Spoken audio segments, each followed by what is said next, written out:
सत्संगतजी प्रेमाने बोला. धन निरंकारजी. आनंद आणि प्रकाशाचा सण म्हणजे दिवाळी. या दिवाळी सणाचे प्रतिबिंब संत साहित्यात जागोजागी पडल्याचे दिसून येते. दिवाळीचा उल्लेख वारंवार आलेला असला तरी त्यात 5 दिवसाच्या दिवाळीचा जो आनंद आहे तो केवळ तेवढ्यापुरता मर्यादित न राहता आपल्या जीवनामध्ये कायमची दिवाळी कशी राहील यासाठी संतांनी त्यांच्या साहित्यातून मार्गदर्शन केल्याचे दिसते. जीवनामधील आनंद केवळ 5 दिवस न राहता हा आनंद कायमचा राहावा ही संतांची अपेक्षा असते. ज्ञानेश्वर माऊली जीवनात निरंतर दिवाळी यावी यासाठी आपण जे प्रयत्न केले आहेत ते या ओळीच्या माध्यमातून सांगतात. मी अविवेकाची काजळी फेडोनी विवेकदीप उजळी तै योग्या पाहे दिवाळी निरंतर. माणसाच्या जीवनामध्ये अविवेक हाच त्याच्या दुःखाला कारणीभूत असतो. या विवेकाची माणसाच्या मनपटलावर काजळी जमा झालेली आहे. ती काजळी फेडून मी तेथे विवेकाचा नंदादीप पेटवितो. त्यामुळे अखंड दिवाळीचा आनंद मिळतो. तिथे विवेकाचा नंदादीप पेटवितो त्यामुळे अखंड दिवाळीचा आनंद मिळतो. असे माऊली ज्ञानवराय सांगतात की अविवेकाचा अंधार ज्या वेळेला जीवनातून जाईल त्याच वेळेला विवेकाचा दीप उजळेल. एकदा विवेकाचा दीप उजळला की सच्चिदानंदाकडे जाणारी वाट दिसू लागेल. त्या वाटेवरून जाताना मिळणारा आनंद खंडित होणारा नसेल. म्हणूनच ती दिवाळी खऱ्या अर्थाने अखंडित राहणारी असेल. जीवनातील अज्ञानाचा अंधकार नाहीसा व्हावा अशी प्रार्थना विश्वात्मक देवाकडे करताना पसायदानामध्ये माऊली ज्ञानवराय म्हणतात, दुरितांचे तिमिर जावो विश्वस्वधर्म सूर्य पाहो, जो जे वांछिल तो ते लाहो प्राणी जातो. दुरित याचा अर्थ शब्दशः पात जरी असला तरी येथे अज्ञान असाच त्याचा अर्थ अभिप्रेत आहे. दुरितांचे तिमिर म्हणजे अज्ञानाचा अंधार जावा आणि विश्वस्वधर्म अर्थात मानवतेच्या विचारांचा सूर्य उगवावा आणि संपूर्ण सजीव असणारे प्राणी जे काही इच्छा करतील ती त्यांची इच्छा पूर्ण व्हावी अशी अपेक्षा ज्ञानेश्वर महाराज करतात. अज्ञानी लोकांच्या जीवनात ज्ञानाचा दीप उजळावा यासाठी संत सतत प्रयत्नशील असतात. म्हणून तुकाराम महाराज तर ज्या दिवशी संत आपल्या घरी येतील तोच दिवस दिवाळीचा दिवस समजावा असे सांगतात. साधू संत येती घरा तोची दिवाळी दसरा. तिथीप्रमाणे वर्षातून 5 दिवस येणारी दिवाळी निश्चितच आनंद देणारी आहे. मात्र तुकाराम महाराज म्हणतात ज्या दिवशी साधू संत आपल्या घरी येतील ती तिथी कोणतीही असली तरी त्या दिवशी आम्हाला होणारा आनंद हा दिवाळी दसऱ्या इतकाच असतो.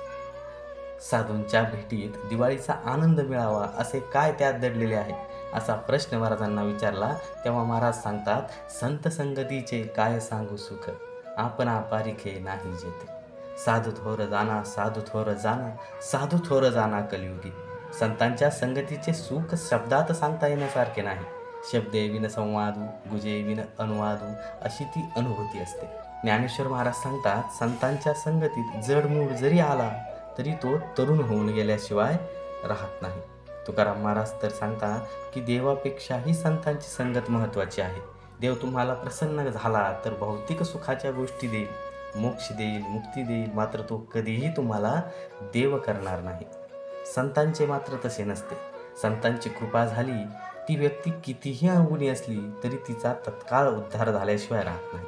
हे सांगताना महाराज स्पष्ट प्रमाण देतात, आपणा सारखे करीती तात्काळ नाही काळ वेळ तया लागी. संतांची कृपा ज्यावर होईल तो संत पदाला पोहोचल्याशिवाय राहत नाही. संत नारदांची कृपा झाली आणि दरोडेखोरवाल्याचे ऋषी वाल्मिकीमध्ये रूपांतर झाले. संतांच्या कृपेने माणसाचा उद्धार झाला तर नवल नाही. ज्ञानेश्वर महाराजांची कृपा झाली तर रेड्याला संतपद प्राप्त झाले. आजही पुणे जिल्ह्यातील आळेगावी ज्ञानेश्वर महाराजांनी कृपापात्र केलेल्या रेड्याची समाधी आहे आणि लाखो भाविक त्या ठिकाणी जाऊन दर्शन घेत आहेत, आपला माथा टेकवित आहेत. संतांची कृपा होते तेव्हा संपूर्ण जीवन ज्ञानाच्या उजेडाने भरून जाते. म्हणूनच तुकाराम महाराज म्हणतात, दिवाळी दसरा तोची आम्हा सण सखे संत जण भेटतील. किंवा संतांनी जे विचार जगाला दिले आहेत त्या विचारांची उष्टावळी अनुभवायला मिळते. हीच खरी माझ्या जीवनात दिवाळी आहे. तुका म्हणे त्यांच्या घरची उष्टावळी मजते दिवाळी दसरा सण. ज्ञानेश्वर महाराज तुकाराम महाराज यांच्या साहित्यात दिवाळी ही प्रतिकात्मक उपमेय म्हणून पाहायला मिळते.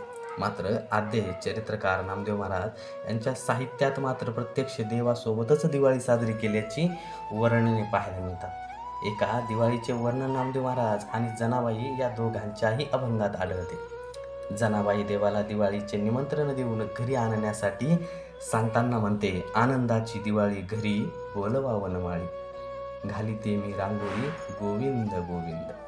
आणि मग नामदेव महाराज भगवान पांडुरंग परमात्म्याच्या मंदिरामध्ये गेले आणि देवाला घेऊन घरी आले याचे वर्णन पाहायला मिळते. सण दिवाळीचा आला, नामा रावळाशी गेला, हाती धरुणी देवाशी, चला आमच्या घराशी. नामदेव महाराज मंदिरात गेलेले आहेत. ते देवाला घेऊन आले, त्यांना उटणे लावले, अभ्यंग स्नान घातले. इतकेच नव्हे तर आपल्या लुगड्याच्या पदराने देवाचे डोके पुसले याचे वर्णन पाहायला मिळते. पदर डोईचा काढीला, बाळ नंदाचा पुशिला. देवाचे लाडके भक्त म्हणून नामदेवांची ख्याती तर आहेच, परंतु देवाशी हितगुंज करणारे नामदेव महाराजांचे अनेक अभंग पाहायला मिळतात. विठोबाच्या राज्यात आम्हाला नित्य दिवाळीचा आनंद अनुभवायला येतो असे सांगताना नामदेव महाराज म्हणतात, दिवाळीचा आनंद निरंतर जीवनात राहायचा असेल, संतांच्या विचारांचा उजेड आपल्या मागे पुढे दाटला पाहिजे. दिवाळीच्या निमित्ताने संतांच्या विचाराशी एकरूप होण्याचा संकल्प करूया आणि संतांनी जे साहित्य लिहिलं त्याच्यावर विश्वास ठेवण्याचा प्रयत्न करूया. प्रेमाने बोला.